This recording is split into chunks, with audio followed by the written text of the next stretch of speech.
Finding the point of war at the point of a needle.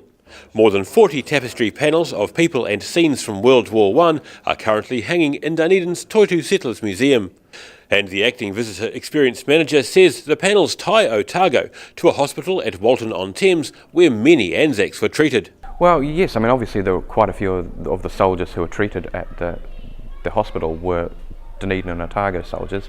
There are a few specific Dunedin and Otago personages whose stories are stitched into the fabric of the exhibition, as it were. In 1917, Henry Percy Pickerill established a jaw department at the 2nd New Zealand General Hospital near London, where he treated New Zealand soldiers returning from the fronts in Belgium and France. Cornelius says the medium of embroidery on panels is an old way of telling a story, which he says fits the history of the Great War.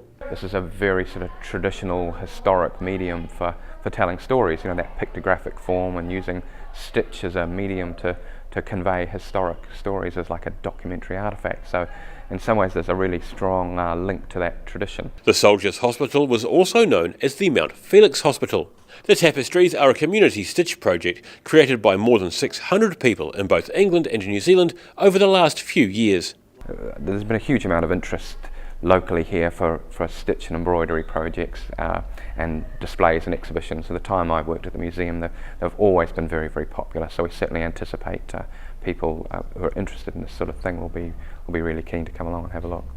The exhibition commemorates the 27,000 Kiwi soldiers who were treated at the English hospital from 1915 onwards and the doctors and nurses who cared for them. It runs until late April, and Cornelius expects the busiest time to be ANZAC Day. In Dunedin, the South Today.